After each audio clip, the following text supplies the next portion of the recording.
Okay, now that we've been outside and scanned our Lixel K2 environment, we can take that scan into the Lixel Studio software.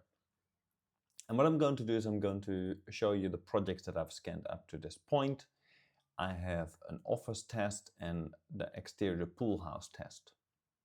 Very important, which I clearly haven't done, because why would you teach something and then not do it yourself, is name your folders in the app on your phone. So when you are scanning, make sure that you name your project on your phone straight away. Otherwise, what it will look like is similar to these folders here. It will simply show default, then the date and the time of your scan. Now, before I started recording, I obviously made sure that I was in the right folder for the demonstration. So I'm going to open up this default folder. And it's going to show me the scan data that are transferred from the K2 onto the computer. So simply turn your K2 on, plug it in with the USB-C to USB or USB-C to USB-C cable into your machine, and then transfer the complete folder. If for some reason you already had the cable plugged in before you turned the K2 on, it will show you a folder called version. It will show you basically the firmware that the scanner is running on.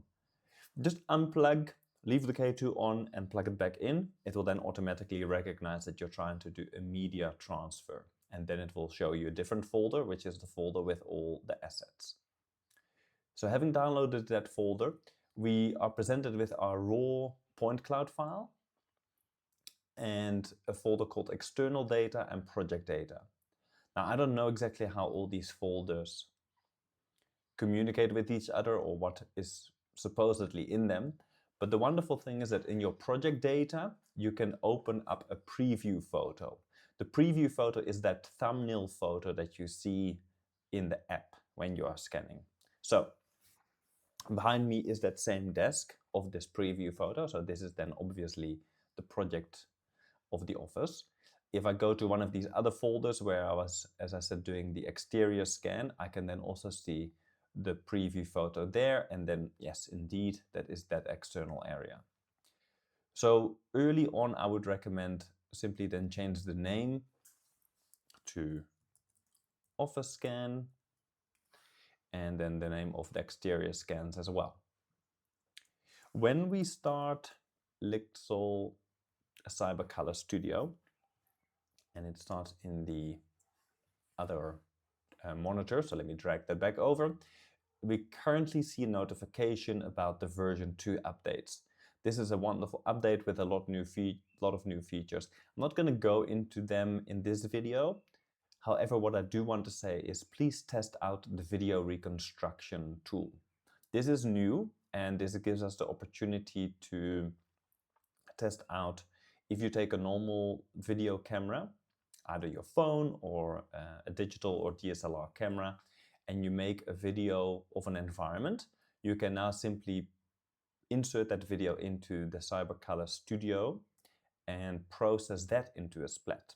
Now, there are, of course, other tools in the world that can do that, but Lixel is making an effort to also give you access to that.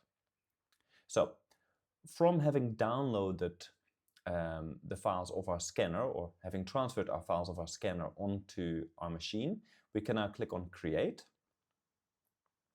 It says that everything is fine apart from our RAM.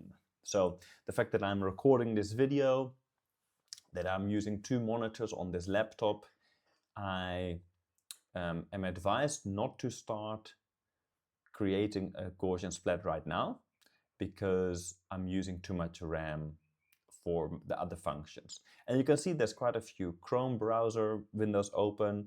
I have some software running in the background. And ideally, at this point, I would normally turn my computer off, I'd start the computer up again, and then only open the Lixel Cyber software, so that my RAM and my CPU and my GPU are not doing any other tasks, and I can fully focus on this specific effort. At the same time, because I have a second monitor plugged in, I would actually unplug that monitor and only let my graphics card deal with my monitor on my laptop or my monitor on my desktop. So we have multiple machines in our office. One machine is dedicated to this kind of work, and we generally do this overnight. Another option that Lixel, that XGrids offers us, is you can buy a cloud license, and then you can process all your scans in the cloud. You don't have to then have hardware with enough CPU and GPU capacity to do a local splat. So I will press continue for now, because I'm not going to process the scan. I'm going to start the scan, basically set it up to be processed. And I will then select that folder. So I'll go to my specific project folder, and I can go to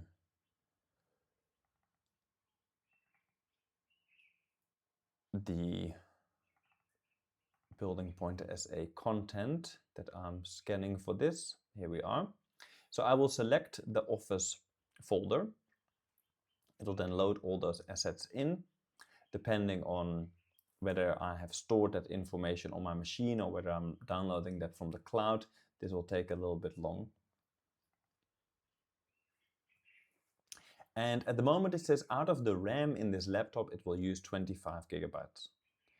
My estimated VRAM that it uses, so the graphics card RAM, is 6 out of 6 gigabyte, because I don't have that much RAM on this laptop. So this is maximizing everything that I have. If I do a fast reconstruction, it means it's not as accurate. It uses less RAM. Standard, it uses quite a lot of RAM, and slow, it maximizes basically all the RAM that I have available. Now, what I can do is I can do a low memory reconstruction. When I turn that on, you can see my RAM immediately reduces to half of the RAM that I have. So that's a much safer bet, a much safer way to go, so that there's no potential of the software crashing. So I'll do a slow reconstruction and use a low memory reconstruction on this machine. Now, of course, if I'm working on the dedicated desktop, I won't have to turn this feature on because we have more RAM on that machine. And then I can also continue with this specific reconstruction setting. And I can also maximize the amount of splats. So normally we do it at about 19 to 20 million splats. And you can see that requires a lot more RAM from that graphics card. So that's important. If you do want to do a reconstruction on your own machine, you're going to have a significant graphics card for that. And XGrids gives you a wonderful user guide for that as well. So if you need to access that user guide, simply click on the user manual here in the bottom left, and it'll bring up a website that loads that documentation. So that then starts there. And then again, we then enter the model name, in this case, the office test. And then we can either preview that data or we can start that scan. So we will reduce our scan to the 10 million splats. So it fits within our VRAM. We will leave it on slow. And then we do not have a coordinate system or a target coordinate system, as this was an indoor scan. And we will then say start. Now it won't start immediately. We will now have to click to proceed. So again, we can then turn all the additional software off and then start to proceed with this. In this case, we're going to cancel this. So we're going to remove this local processing, as we have already completed this. In the next video, we're going to take you through editing the office data that we have scanned.